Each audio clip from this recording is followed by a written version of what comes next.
And so I told James, I said, yo, you sound. Nah, see, SMK, you don't know about the business. He sound too much. Don't nobody want another Aaron Hall. That boy, I said, man, that's nice. Crazy. So you told R. Kelly that he needed to go solo. And he from there, guess what? After he left Memphis, Bump and Grind was the biggest. I said, oh yeah, because see, this goes back to like the story, like when we told the David Porter documentary. You had this song. Everybody came through our Mecca anyway.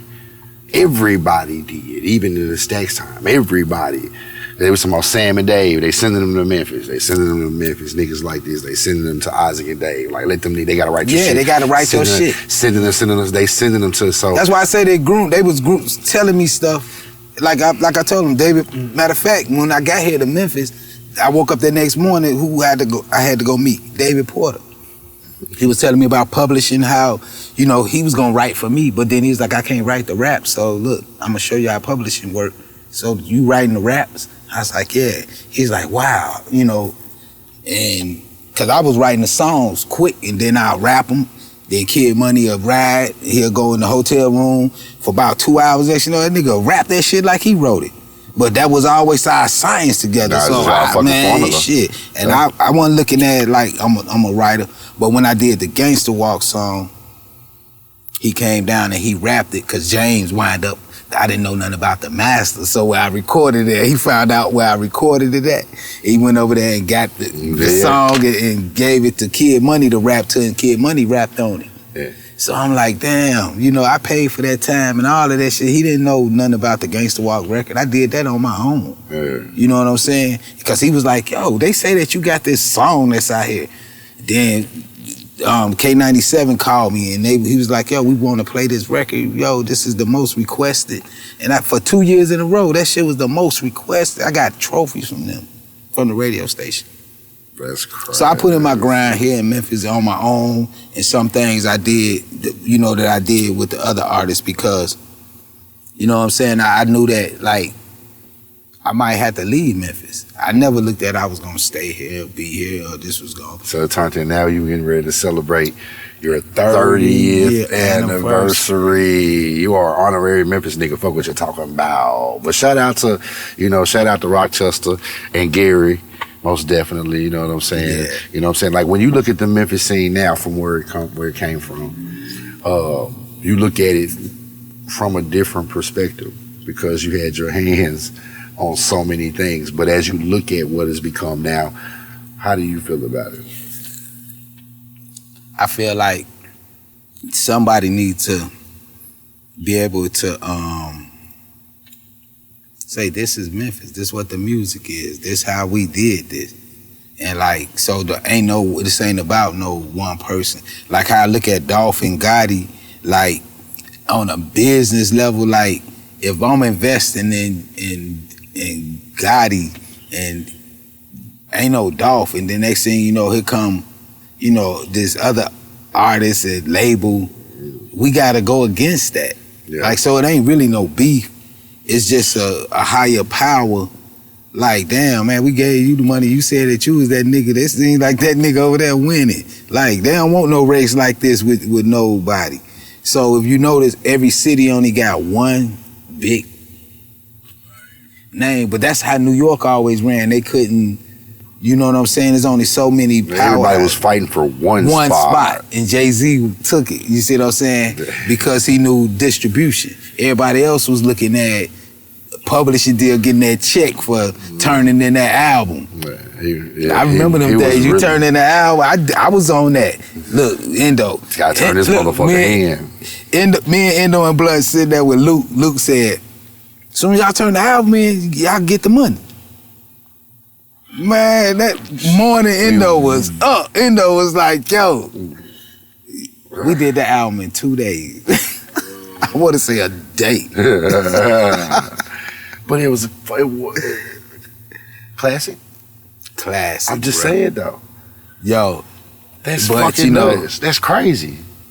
You know, that's fucking crazy. Yeah, it was crazy. It was crazy. Remember the jukebox?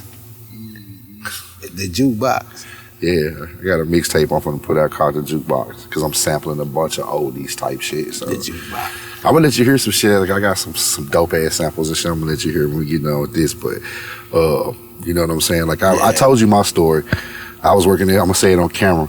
I was working at FedEx. I was like 19 years old, nigga. It's like 99, nigga. So I'm in there and we're eating in the buff and we're just in there talking hip hop and shit. And the nigga, one of my niggas was like, yo, and what them niggas ain't telling you in that magazine, where they got that shit, where they got that whole fucking sound from, bro.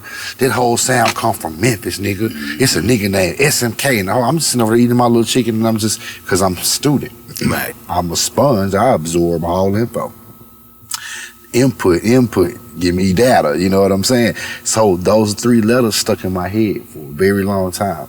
And as I started navigating through the game on my own journey and I'm running around and niggas would be like, bro, but to be from here, you gotta know what this shit is, bro. Do you even know who this nigga is? Do you even know who this nigga is? I bet you don't even know who SMK is. I'm like, no, I've heard this name. Right. But this nigga, like I said, this nigga walks on water somewhere. And I can't do that yet. So I'm like, you gotta show me where this nigga at. You know what I'm saying? And the first time I think it was at an Al Capone function, the first time I met you face to face, and you was like, yo, bro, I was like, nigga, fuck all what you talking about, what you heard about me, nigga. Fuck all that. Nigga, I'm fucking shaking hands with a nigga that walk on water, you know what I'm saying? Cause as a beat maker and a producer and a writer and a lyricist and all those other things, dealing with the music, you inspire to be certain things. But as the beat maker, you paid attention to the ones that, and I was not, but I be saying some dumbass shit on this shit recently. I did not listen to 3 6 Mafia at all. I didn't. I didn't listen to 3 No, 6 I'm saying that like y'all are in the middle. I came up around it. I'm gonna tell you, if I did listen to 3 6 Mafia, I'd be listening really to see what loop or what Paul and sample looped up mine and added something. Now, not saying that I couldn't. I'm not gonna say that I didn't like him. I didn't listen to him like off of not liking him. Yeah. I didn't listen to him because of like to be a fan of them. That's what I'm saying. I don't think you could have. It's different for you because you looked at things through a different frame. But they was a fan of mine. That's what I'm saying. So You're in this shit. I was a fan. I was a fan. Like me and Lord Infamous was close, but we only got close because they did a function in Whitehaven at the school. Yeah. And I seen him go out the door, but I was like, damn, that little nigga gone for a minute. Yeah. And I know he been standing up there with Paul. Yeah. So I go outside and some niggas got him hemmed up in the side of the school with some guns. So I pull out my gun, boom, like, y'all, back up, boom, because they had their back, and I had to drop on them. Yeah. So I told Lord, I said, come over here, bro. So, boy, I was like, what's the problem? What's going on? They was like, man, we trying to perform in there, man, and these niggas hating on us. Then Lord was like, man, that ain't my call. I was trying to tell them, man, they got to go to Paul. And so I said, go on in there, bro. So he went on and I talked to him, dude, said, man, we just trying to get on SMK, man. Ooh, man, you know what I'm saying? They in there performing, we just want to perform our song. Yeah. I said, but this ain't the way that you do it. I said, and y'all had that man right there, and he's like, nah, we just asked him, and then he got, like he was getting slick. I was like, nah. Lord being Lord. That's how me and Lord got real close. So rest in peace, Lord Infamous. Yeah, so I kind of like, I would run into Lord in different places and it just be love. Yeah. And I'm like, you know, but for us, me, like even with Coop's the nigga, like Coop came up to me and said, rest in peace, Coop. Rest in peace, Coop. That's my nigga. Definitely. And he said, SMK, you should have worked with me, man. Paul wind up fucking with me, man. Damn, I wanted to do something. But little did he know, I did the beats for majority, like probably 4 or 5 of the beats for his project that Paul did. Yeah. That built up like a dope boy, smelling like Fahrenheit. Yeah. And people think Paul, you know what I'm saying? But that was, I think I sampled that from Skinny. Hey, P, my Fahrenheit still up there? That man says no, I didn't have some Fahrenheit up there or something. I don't know. It might be in one of my bags. Listen, I have Fahrenheit because I heard that. Built up like a dope boy. I still got the beat. I still got the beat. I'm just saying, it's the only, bro, it's the only reason in the world that I ever knew what the fuck it was. I was like smelling like, what's that? They was like, nigga, my big cousin, like, nigga, some cologne, young nigga. Like, damn, okay. So when I started getting money and shit out, nigga, I'm looking for some Fahrenheit. Right. And so when I got that Fahrenheit, I saw a box of Fahrenheit. I just I dabbed it a couple times, but I smell like weed if I'm going somewhere. But I'm just saying though, folks be like, what is that? I'm like, that's that old school. See, I wore Fahrenheit in my hip hop era. Fahrenheit. Don't tell them the year. Yeah. I had on Fahrenheit last like 2 months ago. Don't fuck me off there. And nigga, gray flannel. What y'all know about gray flannel? That's what y'all talking about last time, wasn't it? Who was it? Somebody. It was somebody. You got gray flannel on you, big dog. Oh, for real? Yeah. See, I never got into it. Because you couldn't wear gray flannel and just be smelling good. You had to really like. You gotta look good too. Yeah, you gotta have the whole prop. That's crazy. See, I never got into it. Fahrenheit was like fashion and shoes. Fahrenheit was like, I want to say, like, that was cool. That was the one. That was next to that's a big dog, but it wasn't a big boy. And you know what I'm saying? The same thing go with Fahrenheit. Like, you gotta be looking the part. You can't just be smelling. You know, your homeboy say, give me some. Give me some. Like, nah. Y'all dab. That nigga got out the tub and it's on his body, nigga, fresh out the shower. You know what I'm saying? With the sheepskin coat. So, you know, and I was like, damn, cool. Nah, I got you, bro. You know, so we hung out up there on 3rd Street at the Script Club. They was performing and doing something, Paul and them, and Coop was up there. Right. And we chopped it up. And I fuck with Coop. Yeah. You know what I'm saying? Like, humble dude, real good dude. I got a couple of posts on my Instagram. Okay, let me say this too. It's some footage. It's about some footage of Coop. I shot, Paul had came to me, well really Chet did, when they did the Mafia 6 project. It was basically 3-6 without Juice, right? It was just Paul, it was Paul, Lord, Coop, and Chet, and just them in white, you know what I'm saying? So he was like, I need to shoot some videos, bro. And I was like, cool. She asked me how much, and I was like, gave him a price, and he was like, all right, bet. Then he texted me.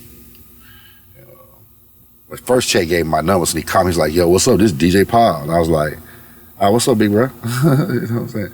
So he asked him about the videos. So he texted me, he's like, yo, can we do 2 of them joints? I said, for sure. So he texted me back like an hour later, said, yo, can we do 3? And I said, hell yeah. So the nigga sent over everything, you know what I'm saying? And the next day, here we are filming all 3 of these. We just run around all day. It's like we spent the whole day buying black t-shirts out the store. Them niggas running in Village Mall, grabbing shit, you know what I'm saying? We just shooting all these videos all in this one day. Then, at the end of the day, he said, hey, I gotta go to Nashville because the album come out in a couple of days.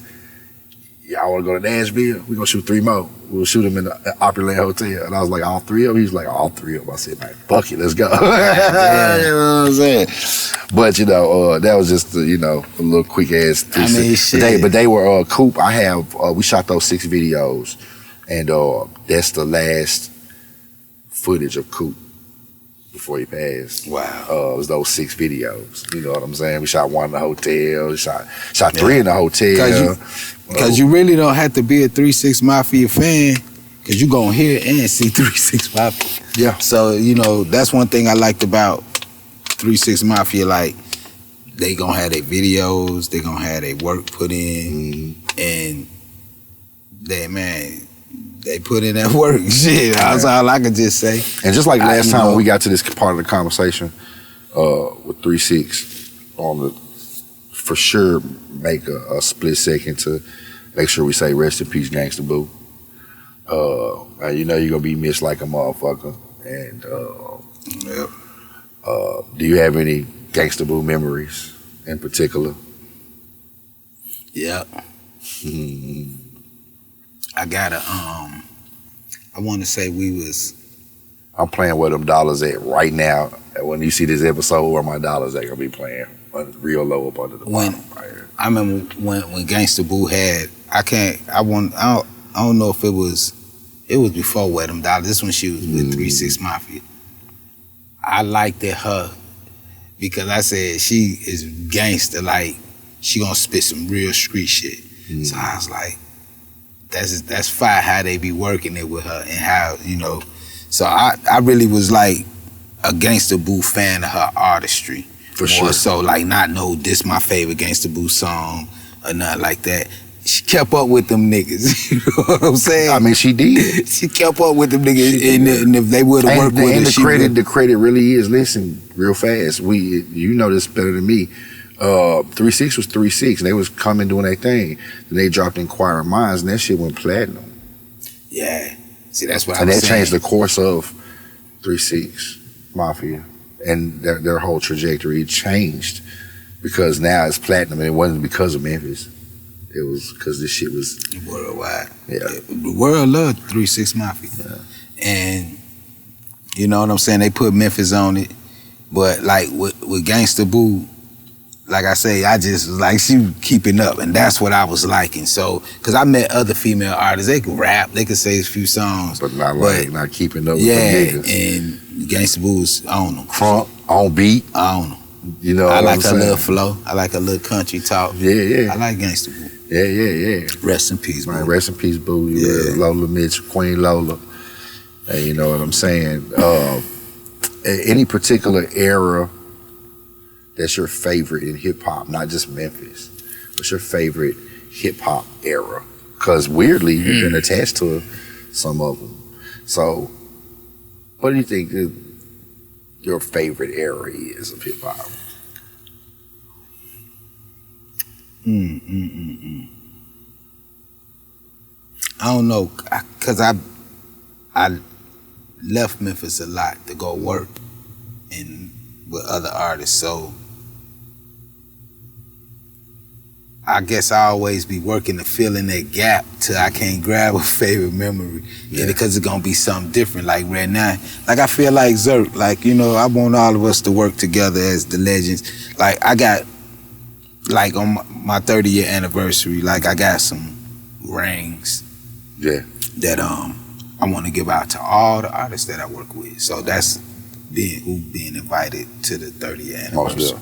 And I'm gonna have other people that I didn't work with them and they was a part of the history. They could come out and perform a song, you know, to let them know this is I roll with the legends. You know what I'm saying? So, like, I always dreamed of like me, Endo, Blunt, Skinny Pimp, Al Capone,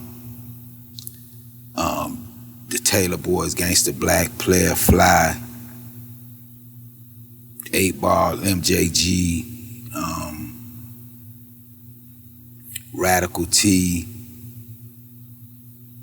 Tila, Jazzy Faye, the Funkaholics. I mean, this list is going on, and that's all the people. That's not all the people I work with. I'm DJ Paul, Coops, what about nigga. Tommy? I never got me and Tommy. Tommy got on a couple of my beats, but he never got the songs to me. Yeah. And I always wanted to work with Tommy. Only reason why I wanted to work with Tommy, because my mom's last name is Wright, her maiden name. Okay. I mean, her original name. Right. We come from the Wrights family. Right. So when I first seen her, I was like, that nigga is our cousin. He probably my people family. Right. And I just always was in love with Tommy Wright off of that. No, right. You know what I'm saying? I wasn't no fan of the music, because it's like, I couldn't say, like, to become a fan of somebody to say this person is better than that person. Nah, I get it. I would like to work with them as artists and knowing, like, man, they putting in work. I guess I look at the work they put in more so because you could easily fall off, because anything can happen. You could get sick, die. Just pray that you stick around to fulfill whatever your destiny is. Yeah.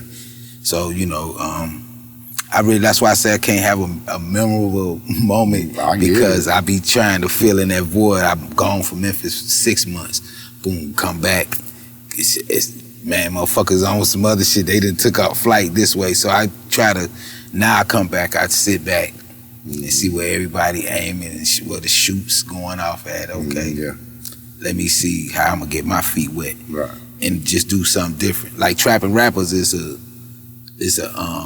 a private event, ticket event. So you gonna eventually hear about what's going on. But when I show it to them, I'd rather show it than, like, social media make you talk about shit. They'll make you talk about shit, yeah. That when it actually does come, that you don't even watch it because you talked about it so much. Yeah, and like... That 20 seconds ruins a 30-minute show, you know what I'm saying? Or 3 hours so for that matter. So the day one, when I first started producing different artists, and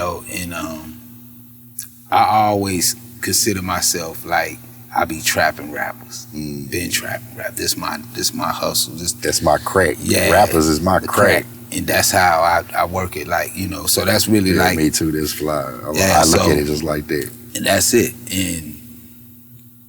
And like I say, I never been like, I'm the top dog producer. Like, if you acknowledge that I get down, then acknowledge that.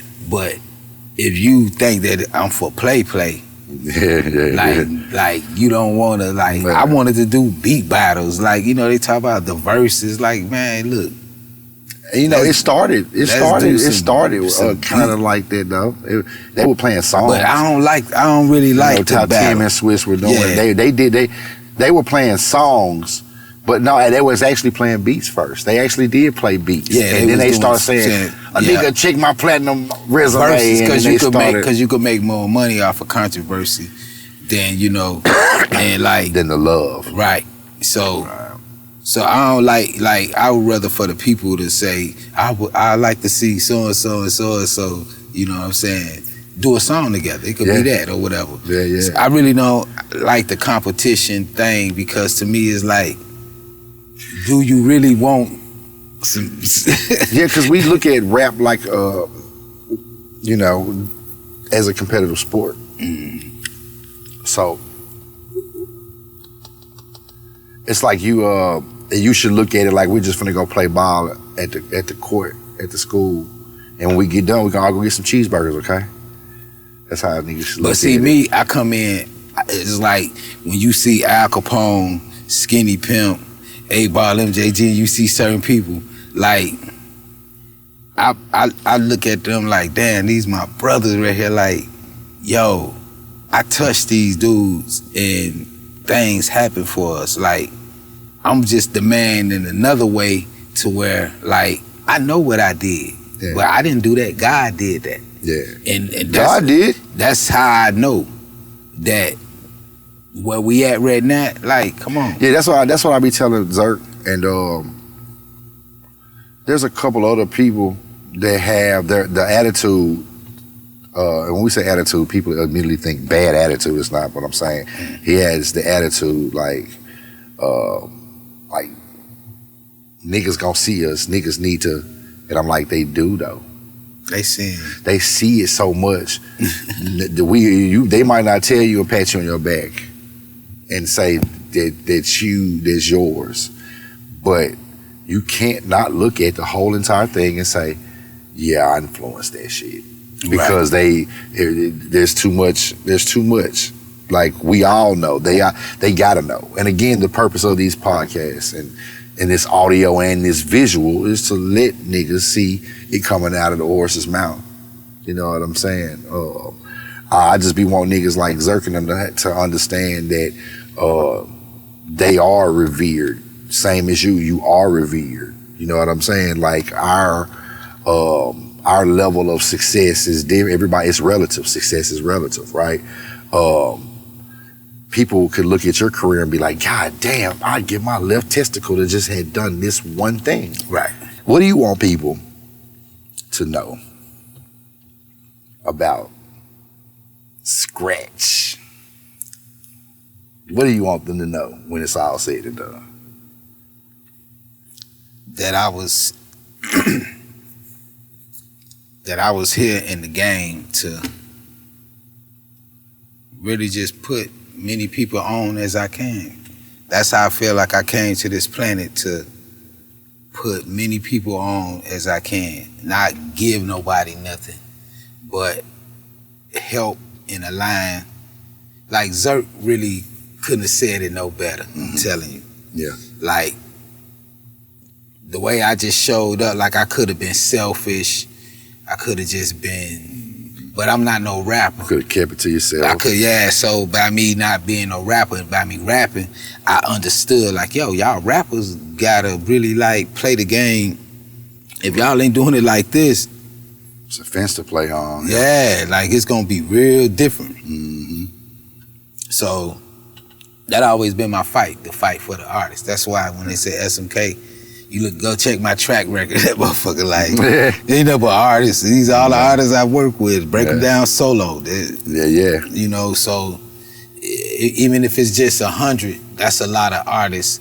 Like I could ask a little young producer right now, like ATL Jacob, like you got some #1 hits, you got some big records, but how many records have you really produced? That's, you know, because if you say where you at right now, like if I got the bag, I can produce 500 rappers. I can pull out 500 beats. Yeah, I used to say that on my records. I heard you rapping now. I make rappers now. Oh yeah. And cause I had this song called "Fuck Your Favorite Rapper," and I wasn't dissing rappers.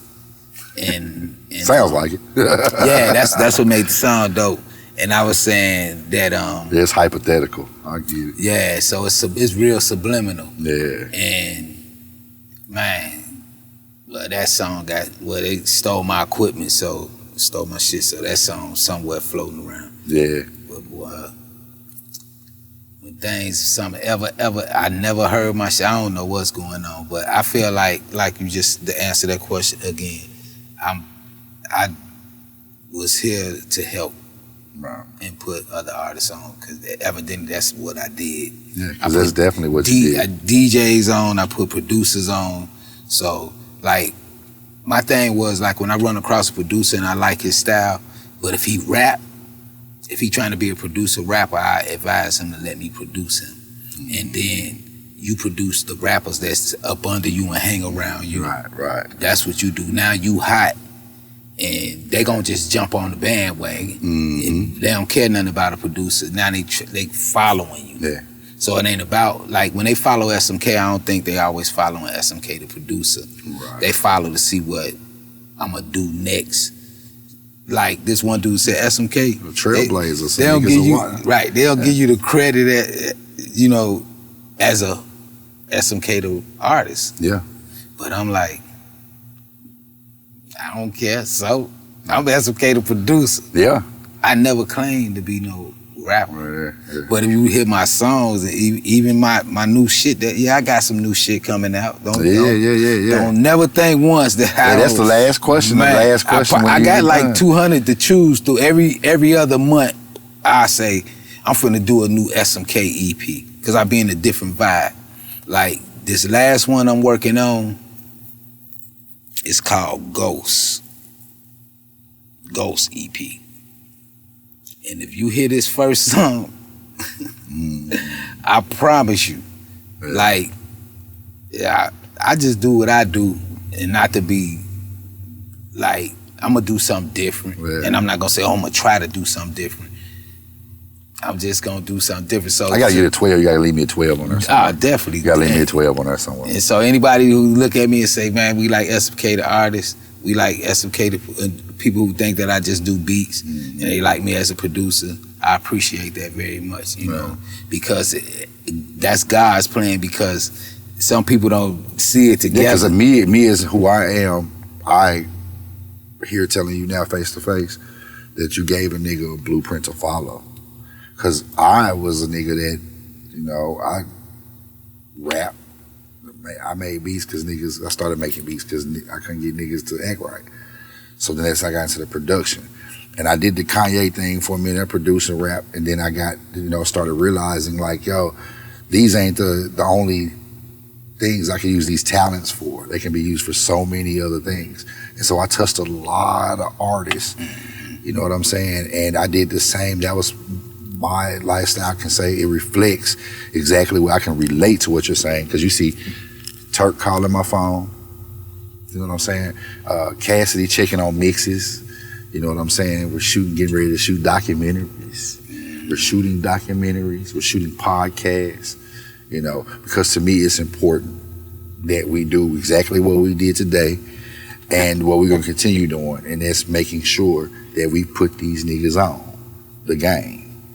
That's what we're gonna do. We give them spit the game. Give them the game. Memphis. Give them the game. They gotta know it. It'll help them become better artists. If you were GD and you ain't know some knowledge and you get it, it's gonna make you a better GD. If you work at McDonald's and you get some knowledge from somewhere, it's gonna make you a better cashier or a burger flipper.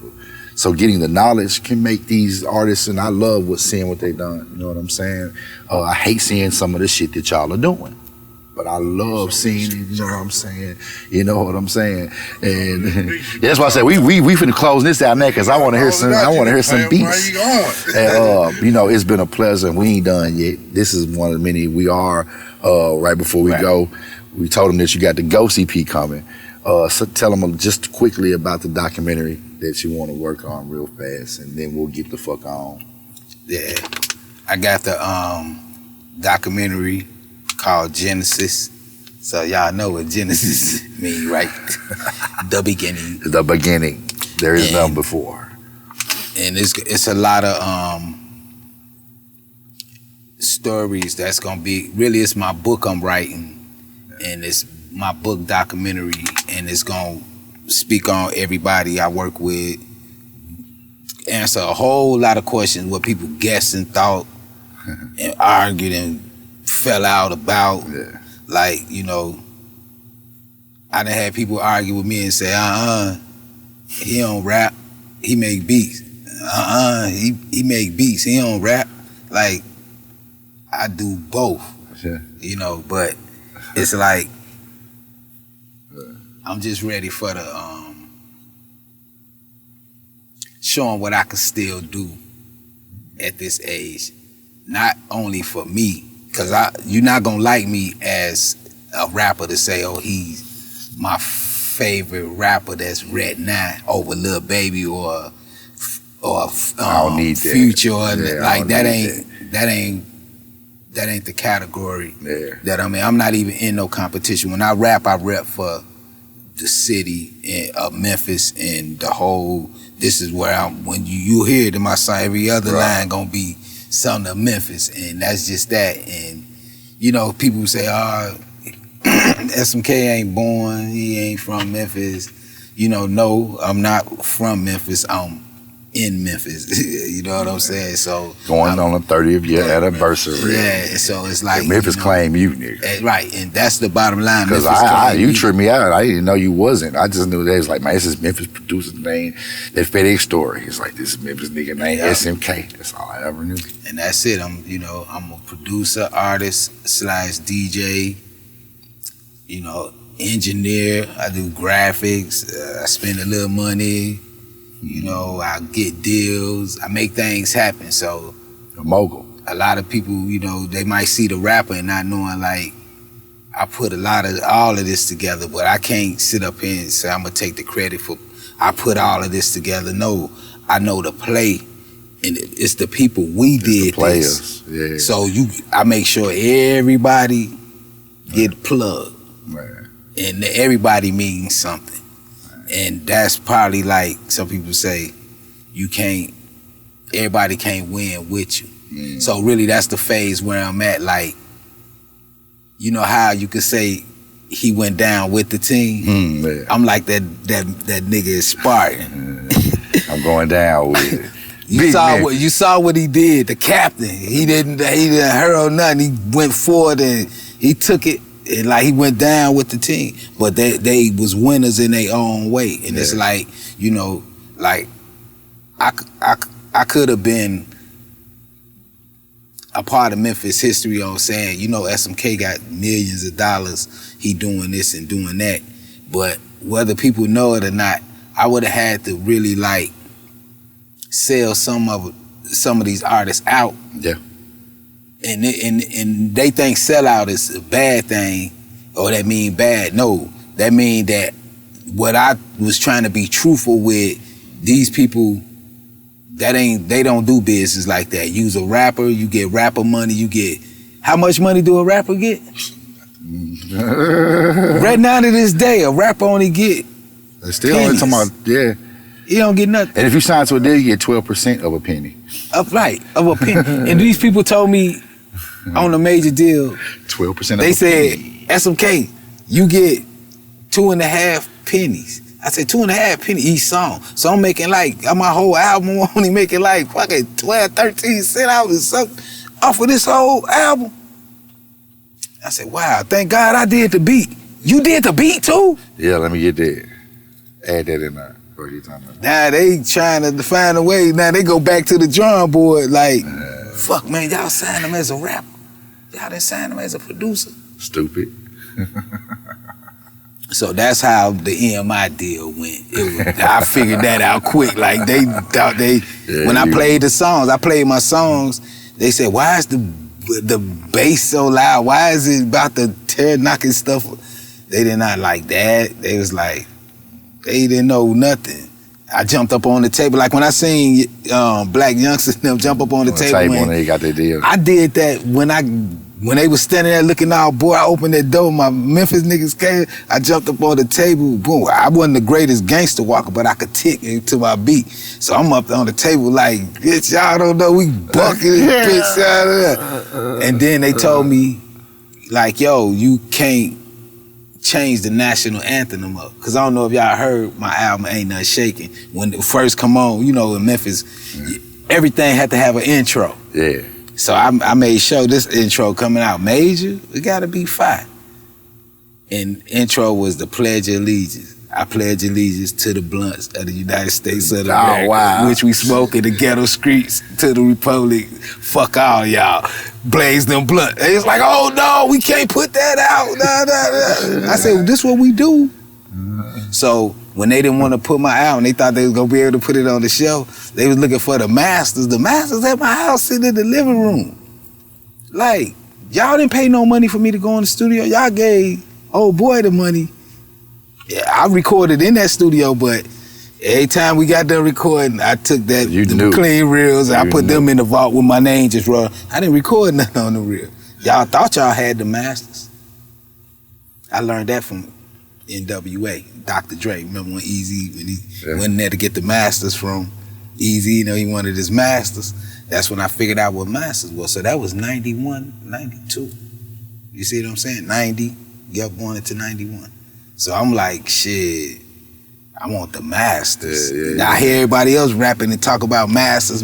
Now they're doing it. Right. Now you know, so with my FL Studio, I make a beat, and when I'm done making the beat, I track out the beat. I let the kick do its thing, snare, boom, boom. So I have a whole master track now on every beat that I do. Every time I make a beat, I track it out. Boom, boom. So I got thousands of beats tracked out. Just sitting around. Just sitting, beats just sitting. So I'm like, so anybody ever get their hands on you, like, cool nigga, but I got the stems. There's only one place. They get the 2-track, they can rap, do that, but I try to even cover that shit, because people sell a beat for $1. Yeah, they do $5, $20, $100 for a beat. Yeah. Little dude told, I said $5,000. Man, go get my pistol, man. This nigga, who the fuck this nigga want? What the fuck this? Who the fuck this nigga think he is? 5,000, nigga. I could go. And I'm like, oh shit, let me quit telling what little young niggas do. How much you sell your piece for? I don't sell them. $60. I do a $60 lease. All right, let's go. I'm like, this the new shit. They fucked the game. So like right now, I ain't gonna even lie, bro. I got probably about 4 or 5 people with lease beats, and every month they had to pay me, toss me a little change to keep working with the beat. Like this shit here, this what they doing? Yeah. You should have just gave me the 5,000, silly. And believe in yourself, but did not understand. So believe in yourself. Man, you gotta turn the camera off for this. Peace out, y'all.